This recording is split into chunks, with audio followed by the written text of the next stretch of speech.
and welcome to Ordinary Extraordinary. Today's episode is all about self-worth, identity, and you. I'm super excited to welcome today's guest, Hazel Basnet O'Doherty, coaching. Hazel is a self-worth coach for women. She is also a business mentor, helping women to build profitable businesses rooted in self-worth, impact, and freedom. Hazel, you're very welcome to the podcast. Thank you for having me, Karen. I really appreciate it. So, I suppose to kick things off, we'll go and we'll deep dive. Before you Okay. became a self-worth coach, was there any time that we'd say you struggled with your own self-worth? Yeah, and that's really what led me to this work. So, yeah, I can go back to the beginning. Um, so when I was younger, I finished school earlier, and I went down a path of um, I suppose excitement because I was younger and I was just discovering going out. And I went down a path where I worked in bars and I worked in nightclubs. And as you can imagine, with that, there's a great social life. So I was out 4 nights a week, and I really, really enjoyed it.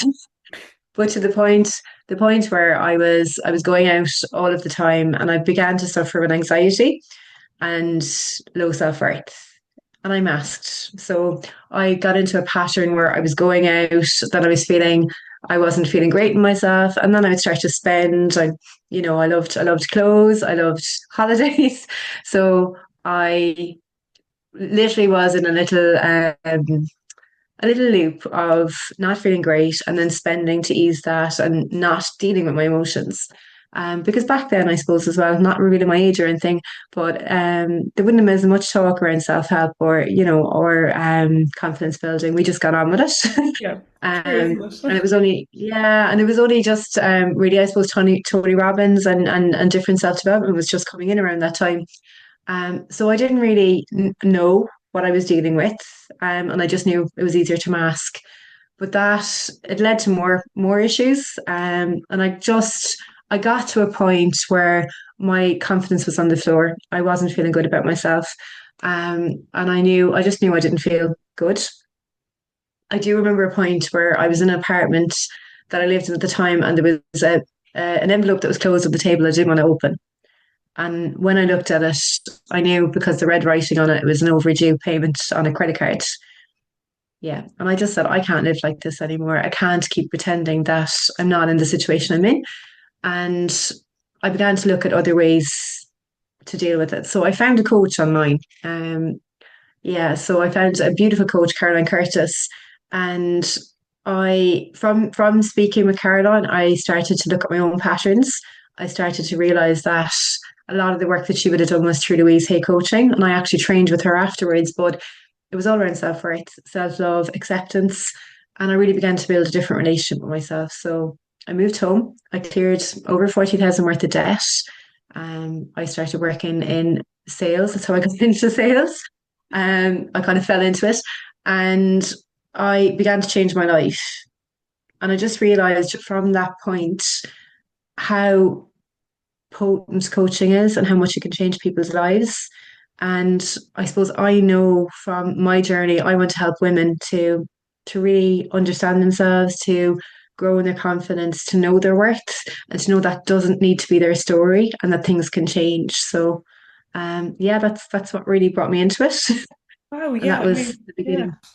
Thanks so much for sharing that, Hazel, as well. It's such a real, it's an honest, it's a raw story as well. And to be honest, I'm just listening and I'm really inspired. And it's true, isn't it? A lot of us will, go about our day-to-day activities and I suppose metaphorically in this day and age, put on the mask and, get into whatever role it is. What are we doing on a day-to-day basis? So to have that real acknowledgement and to have those real conversations with people as well and for people to realize, oh, okay, it's not me that's just going through this, or it definitely does inspire as well. And you've mentioned Tony Robbins, you've mentioned the incredible Louise Hay. It's one of my own journeys as well. Heal your life courses and so important, isn't it? So yeah, thank you so much. And Hugely. Yeah. No problem. And there's a power in naming it, I think, as well, sometimes as well, because when you come to that point of actually acceptance of this is where I'm at as well, and actually opening up and even saying it to somebody, look, even reaching out to a coach to say, okay, this is where I am, and now I know I need help. There's huge power in that. It takes away the power it has over you because you're addressing it and you're aware, so it's huge. And I love Louise Hay. I'm glad that you resonate with her as well. She's phenomenal. And like her work is such a legacy. I use a lot of that in my coaching now as well. Amazing. Very good. It sounds like really riveting, exciting coaching because Louise Hay, if anybody hasn't heard of her, I don't know where you are because most people have. She is incredible. Get out there, read that book. No, it's absolutely groundbreaking, isn't it? I mean, really It is is. incredible. Really is. Yeah. And I suppose from what you're saying there, I can see that you're definitely passionate about your work that you do. And I suppose, what is your favorite part, or is there one aspect in particular that that you feel that is your favorite, or is it hard to put one thing in there, we'd say? Um, so I suppose my favorite aspect of the work I do is actually so there's two ways I can answer that. So my favorite part of the work I do is actually when I see women when they come to me after working one to one, like there's a few different moments that stand out to me, and one is a beautiful lady that came to me for coaching who wanted to work on her self confidence, and she was in a state of anxiety every day. So she was literally terrorizing herself with her thoughts, as so many women that come to me are. And at the end of the coaching, she came to me with flowers and a card just to say, thank you, you've changed my life. So that really, it really, because she was she is such a powerful woman. I think she began to realize her own power and to really feel peace with herself. So that was a huge one. There's many different moments. I had another lady who came to me who was um, suffering with bulimia, and she had quite a traumatic childhood, and it kind of manifested in this way throughout her life. So she was constantly reliving the trauma that she'd endured when she was younger. And when we worked around that, she began to see why her relationship was like that with food. And she began to work on herself. She began to really start to love herself again, to treat herself with love and respect. And her life began to change. And it's not always about the big, huge goals either, Karen. Sometimes it's the day to day. It's Absolutely. it's yeah, it's Little the wins, isn't it, being honest? 100%, and we overlook a lot of them as well, thinking what's the next step. Goals are really important. That's part of coaching, but I suppose it's the growth in those ways. I had another lady who came to me who her business was failing, and she really wanted to succeed, but she had been in a bad accident, Okay. and yeah, so we worked on anxiety, we worked on her self-worth, and her business began to thrive. She began to set boundaries, and she is running a really successful business that she's really happy in. And it's reflected to her staff, her business, her family. So there's many moments, like there's many moments. I suppose what I am passionate about, you asked me what my favorite part of the work is, it's Yeah. seeing the difference. And it's also women having the tools afterwards to work on themselves and know this Yeah. is what I do when I feel this way.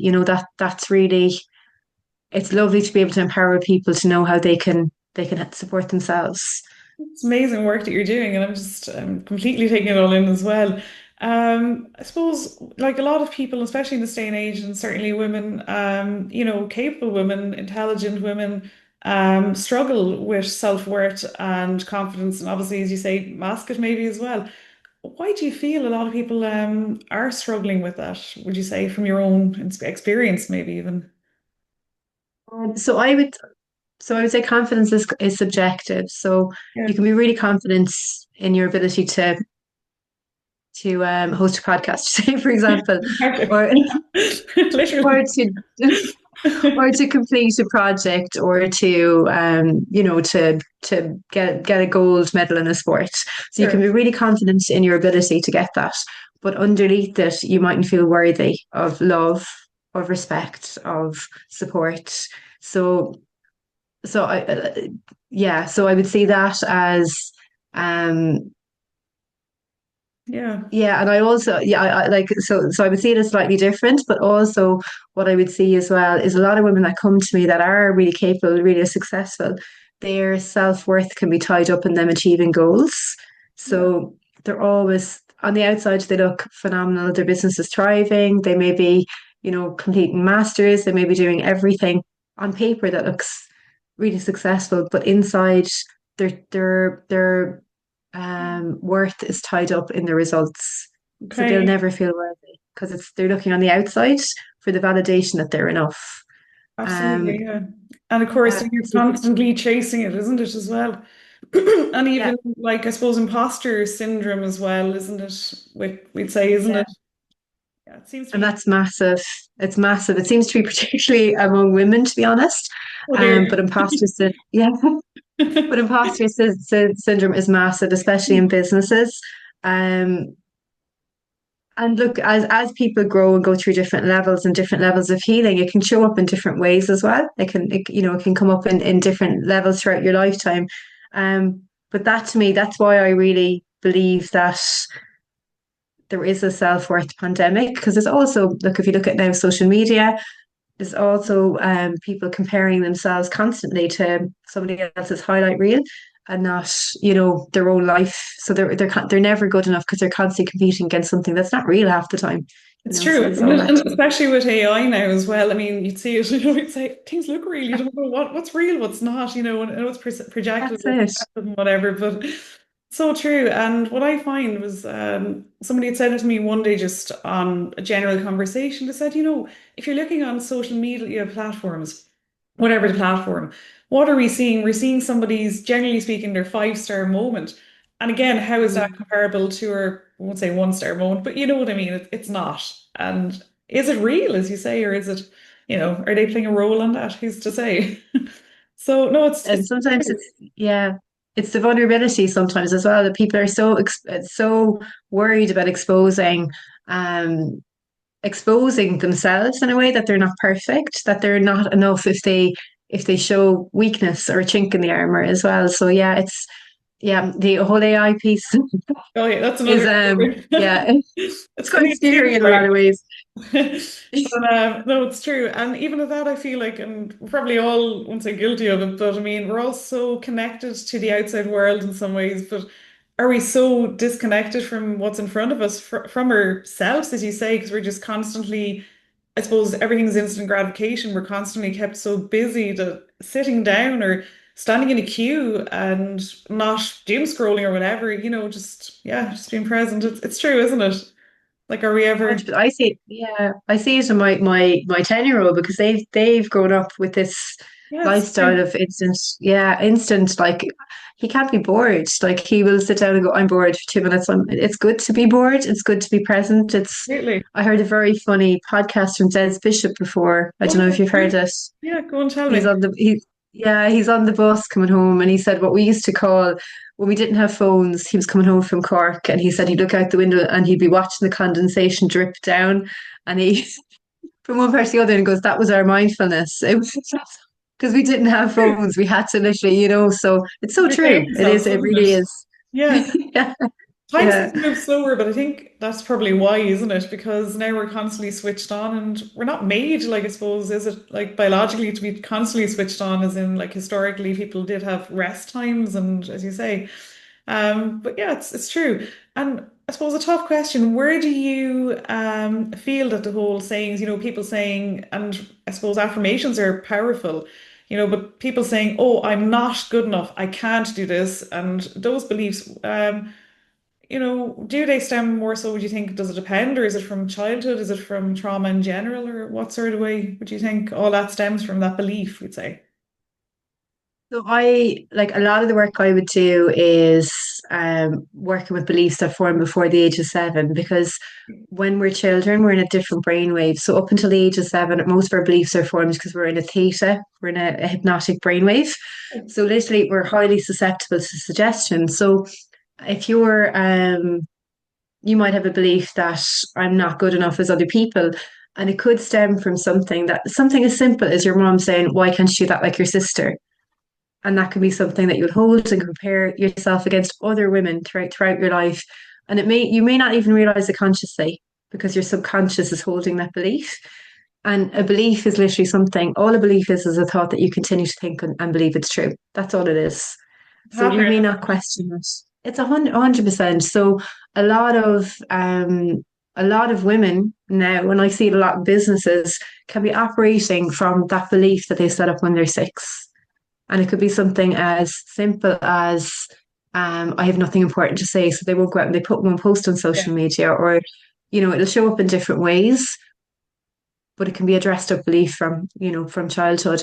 Like that's some of it. Obviously, trauma as well. You can form different beliefs at different times of your life, and what happens is to go into the logical part of it. So there's like we have lots of different ways of processing information. I'm big on working with the energetics as well. But from a Okay. logical perspective, yeah, yeah. So from a logical perspective, if you like we have a filtration system in our brain. It's called the reticular activating system. You've probably heard it before. It's a Yeah. mouthful, but Yeah, no, so absolutely. Yeah. yeah. So it's literally like Google's search engine for your brain. So there's millions of bits of information coming to you at any second, and you can't process them all. So your brain puts them in boxes. It deletes, it distorts, and it generalizes them. So it will filter, like if you have a belief that I'm not good enough, whatever situation you go into, your brain will filter from that to show you where you're not good enough. Because it's filtering back what you've put into your Google search engine. Yeah, And it's you will begin to get groundbreaking. Yeah, thanks me for explaining it this way. Keep going. I'm like going, this is making a lot more sense to me now. Literally. So it's literally you're constantly collecting evidence for what you believe. So you're building from this constantly, and it becomes more and more ingrained because that's what you're searching for all the time. So yeah, it's fascinating, really. So that's that piece, and then you have on another, and I could talk about this all day. So tell me to stop Great. when you move to the next. Another episode for this alone, I'd say this is great. No problem. But then Okay. you have an energetic part of you also, so that when you go into a situation when you've an unhealed trauma, you're literally seeking for a way to heal that as well. So it might be, for example, you could be a really successful woman, but you may find that you were rejected because you're so successful, because women don't understand you, or because you feel that you trigger other women. And you could be trying to heal that pattern within you, but you could look at it as in, why does this always happen to me? This pattern Yeah, always shows up, and it will continue to show up in some way or form until you heal it. So that's so there's true, isn't it? That's so true. it really is, and it's like one way you can always see is when something keeps happening to you, when it's a repetitive pattern, it's normally there's a belief underneath there somewhere. So as I said, I could talk about this all day. So No, it's true, and it makes sense too because you say, "How did this happen again?" or "How is the particular situation coming up in a different context completely, but it's the same or similar situation?" Yeah, and even for myself, I'm going, "Okay, maybe I need to do more healing in certain areas as well." I think we all do, and the more we do, the more something else will resurface to say, "Have you really healed that area?" And it's just 100%. resonating with me now there, and I'm going, "Yep, there's some work I'm going to take home from this." And I suppose But when, when you yeah. yeah, go ahead. Go No, ahead. please No, do go sorry, go for ahead. it. Yeah, yeah, no, absolutely. Go on. Yeah. So when you heal that, and that's a lot of the work I do with women as well. So when they heal that, it will stop showing up in the same like it may show up in a lesser extent just to test you. But when you heal it, those situations will literally those people will stop appearing, those relationships will stop resurfacing, those old patterns will start to change because you no longer hold on to that energetic pattern. So Amazing. sorry, I'll let you go on. And we are energy, I suppose, if we go into another deep root as well. I had somebody chatting to me about that recently, and I said, yeah, it does actually make sense. And it only changes form. So again, yeah, to get in the good frequencies. But I suppose I suppose people are going, okay, that's great. And yeah, okay, we've work to do. But, rebuilding self-worth, rebuilding confidence, rebuilding, maybe rechanging the program or core beliefs, inner love and all that. I mean, what does that actually look like in real life, I suppose, really? Is there any processes or tools that you'd use? And I know it's probably not so much generic, but is there anything you would use in general with clients or, to help in that sense? Yeah, so, as in with rebuilding self-worth, a lot of the work that I've done, I suppose I've created. I work very intuitively with clients because everybody's different, but there are similar patterns. So a lot of the work I do, I would go in through the subconscious mind with meditation. I do timeline therapy. So we go Right. back to where the event was set up and we'd release the emotion from that. and then we look at creating new beliefs. Also, a big part of my work is building self-belief and self-confidence. So it's with this, it starts with the small steps. It starts with the learning to forgive yourself, or learning to identify where those thoughts are coming in, that inner critic that's telling you you're not enough, is to start questioning those thoughts and not just take them to be true. So yeah, to look at where might this not be the case? Where can I for example, if somebody says I'm not good at public speaking, for example, is to look at where might this not be true, and to start to question that and dissect that and to break it down and begin to form evidence against that. Like I said, you're changing for all the world. It's like a railway track of your thoughts. So you know that well-worn path. When you're walking down a field, you see a path that's well-worn. That's just a thought process. It's just neurons that have continued to fire together, and that's your go-to. So it's about creating a new path. It's about creating a new well-worn path, but one towards something that serves you. Does that make sense? Total sense, and I'm loving your way of explaining it as well. So I'm just learning so much from today. I think I'm learning every day, but definitely I'm learning a huge amount today. So this is great, and hopefully now the Good. audience is learning as well. I'm sure they are as well. This is it's a great way of explaining it. Yeah, and Thank you. yeah, no, thank you so much for explaining it. And you're also a mentor for women in business as well, which is like it's incredible.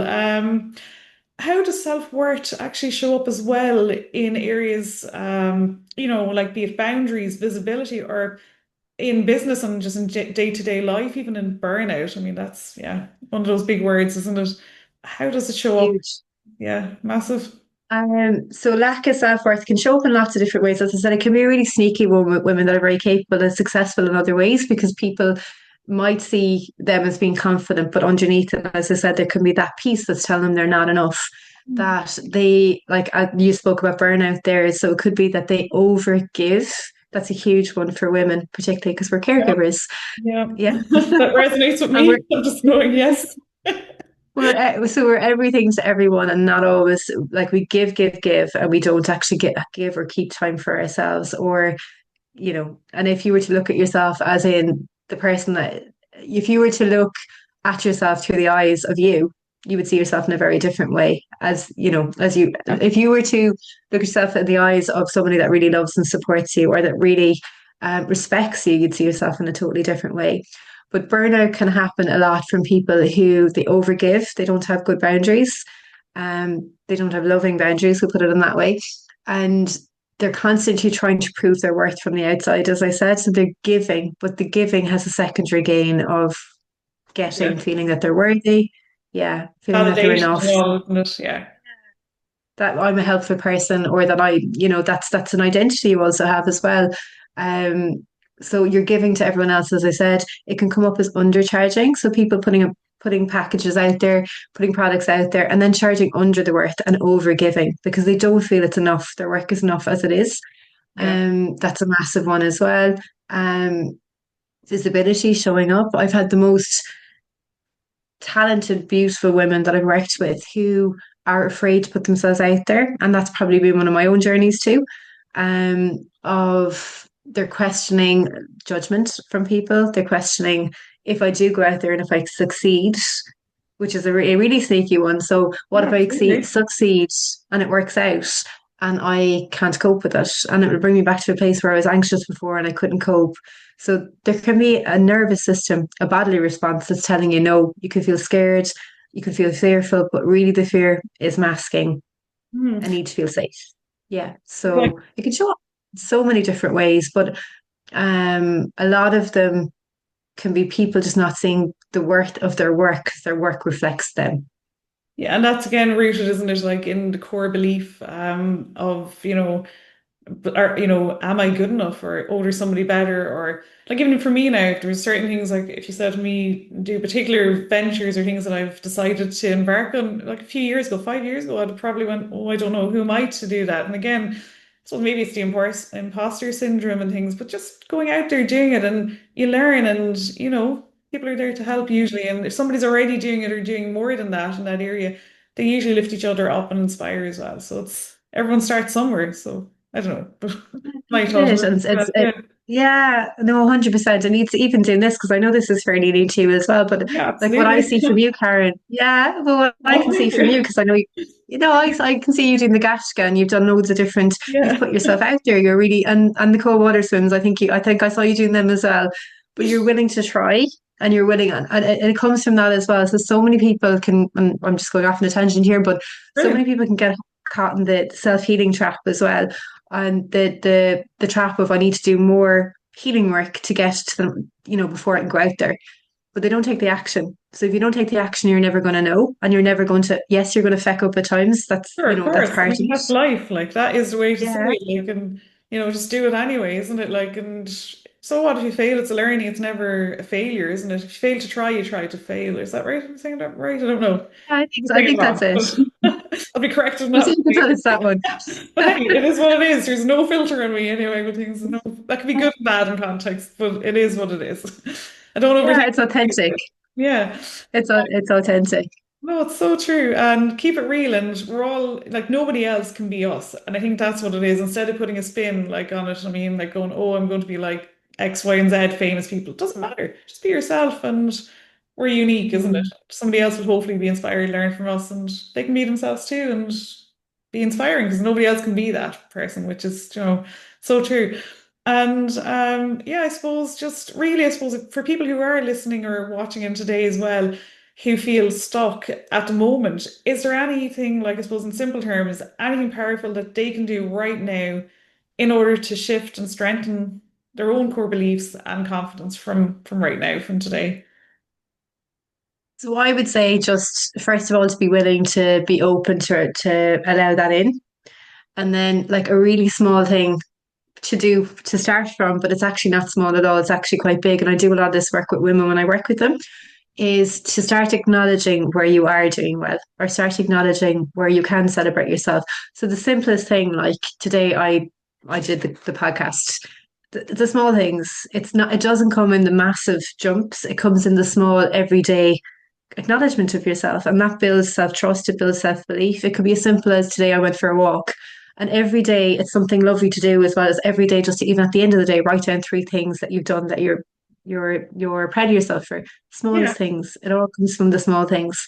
And that's something very practical that anybody could do at any time, because what it does is it shifts your focus for where you're not doing enough Yeah. to actually where am I doing enough. And you're like I said with the neurons, you begin to start to rewire a new way of being. And that's your to bring it into what we've spoken about, but that part of your brain will start to look for more ways that you can be proud of yourself for the small things that you've done. Love it. And also, yeah, and also keeping your promises to yourself is another huge one. No matter how small the promises are, to start, no matter what, to keep that promise, because that builds self-trust, and that will um build self-belief in yourself that you can do it, and it starts to strengthen that muscle. So the small pieces, it really, really is, Yeah. and it's the awareness to them as well.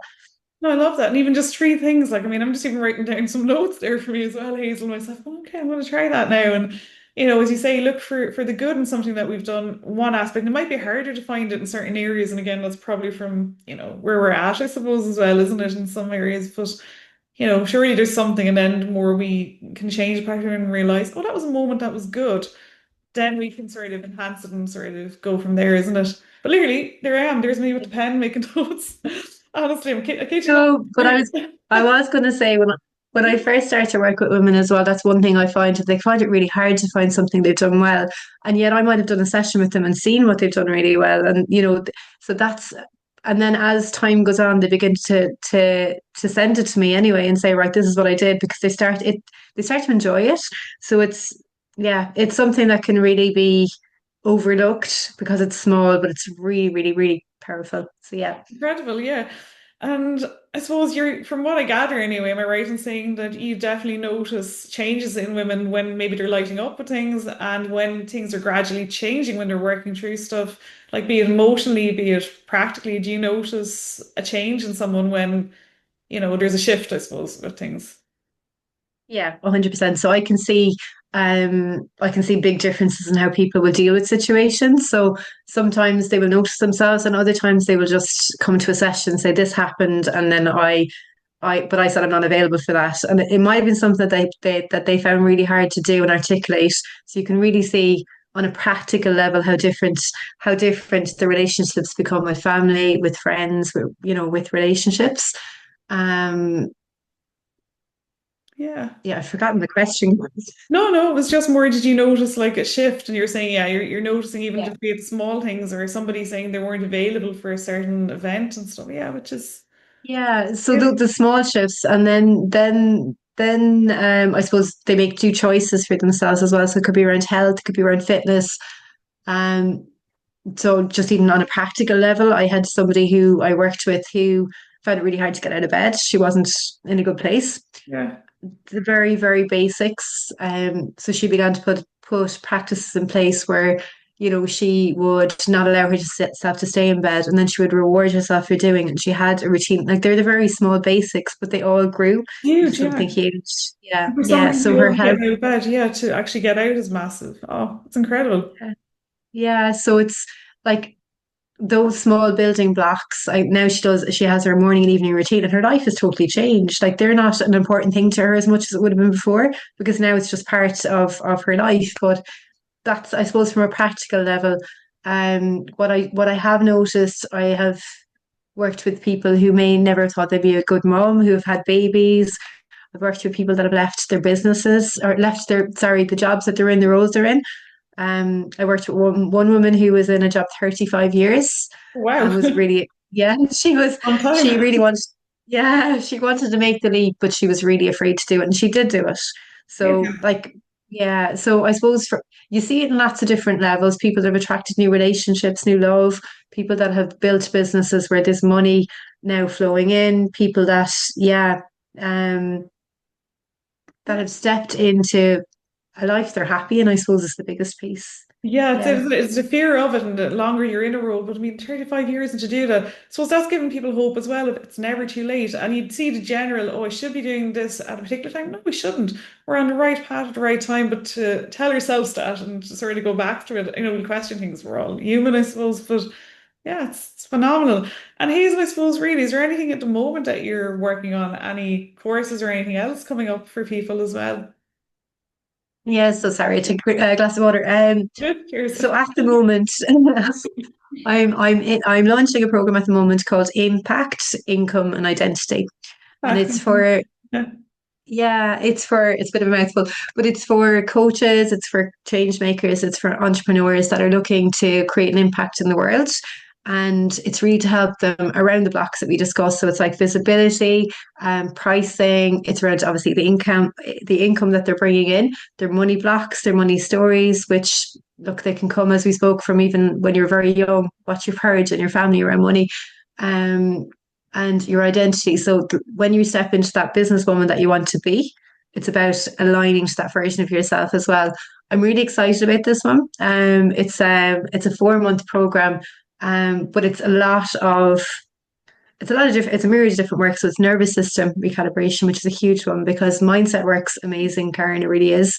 But as you know Incredible. yourself, Yeah. yeah, I know. As you know yourself, even from the weighted blanket, that your nervous system needs to feel safe. So if you're